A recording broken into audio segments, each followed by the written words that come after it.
जय हिंद दोस्तों। अगर आप अपने जीवन में ईमानदारी का महत्व जानना चाहते हैं तो इस कहानी को अंत तक सुने। समय बर्बाद न करते हम चलते हैं कहानी की ओर। एक बार की बात है, एक गांव में एक व्यापारी रहता था। उसे ऊँट पालने का बहुत शौक था। उसके पास बहुत सारे ऊँट थे। एक दिन वो व्यापारी अपने किसी काम के सिलसिले में दूसरे गांव जाता है। वहां पर उसने एक ऊँट बेचने वाले के पास एक बहुत ही नायाब किस्म का ऊँट देखा। व्यापारी को वो ऊँट बहुत पसंद आया। उसने ऊँट को खरीदने की सोची। वह ऊँट वाले के पास गया और उस ऊँट का मोल भाव करने लगा। वो दोनों कई घंटों तक ऊँट के भाव को लेकर बातें करते रहे, जिसके बाद व्यापारी ने उस ऊँट को खरीद लिया। ऊँट को खरीदने के बाद व्यापारी अपना काम खत्म करके अपने गांव चला गया। अपने घर जाकर व्यापारी ने नौकर से कहा कि तुम इस ऊँट को बाकी ऊँटों के साथ बांध दो और इसे साफ कर दो। यह कहकर व्यापारी अपने घर में आराम करने के लिए चला गया। नौकर उस ऊँट को उस जगह ले गया जहाँ बाकी ऊँट बंधे हुए थे। फिर उसके बाद वो उसकी सफाई करने लगा।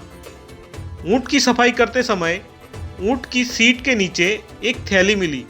उसने थैली को खोल के देखा तो उसमें बहुत सारे हीरे पड़े हुए थे।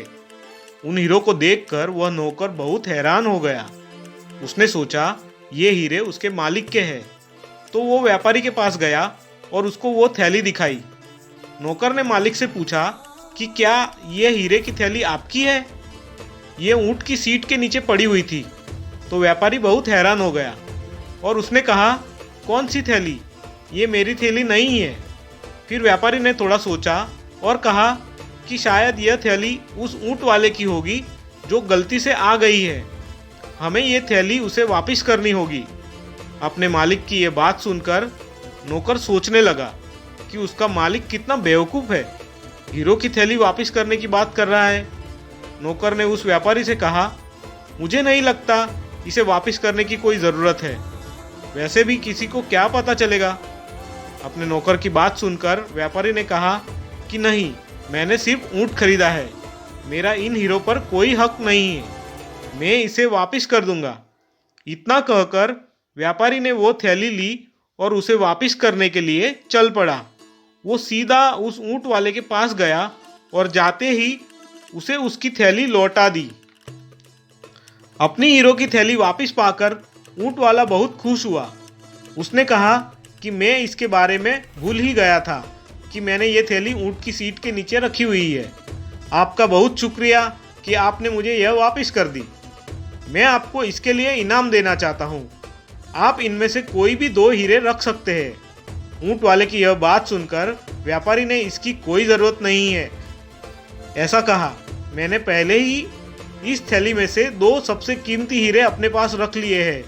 यह बात सुनते ही ऊँट वाले ने अपनी थैली से सारे हीरे निकाले और उन्हें गिनने लगा। हीरो को गिनने के बाद ऊँट वाले ने कहा कि ये तो सारे पूरे के पूरे हैं, फिर तुमने कौन से हीरे निकाले? फिर व्यापारी ने कहा कि मैंने इस थैली को वापस करके ईमानदारी और खुददारी के 2 हीरो को अपने पास रख लिया है। व्यापारी की यह बात सुनकर वहाँ पर सभी लोग और ऊँट वाला बहुत खुश हुआ और उसकी तारीफ की। दोस्तों, यह कहानी हमें सिखाती है कि जिसके पास ईमानदारी और खुददारी नाम के 2 हीरे हैं वो इस दुनिया में सबसे ज़्यादा अमीर इंसान है। इन दोनों हीरो से बड़ा और कोई कीमती हीरा नहीं। दोस्तों, अगर आपको कहानी अच्छी लगी है तो इसे लाइक और शेयर करना ना भूलें। और एक खास बात, ऐसी नई कहानियाँ रोज़ सुनने के लिए बेल आइकन दबाकर चैनल को सब्सक्राइब कर दें। अलविदा दोस्तों, जल्द ही मिलेंगे एक नई कहानी के साथ। तब तक हंसते रहो, मुस्कुराते रहो। धन्यवाद।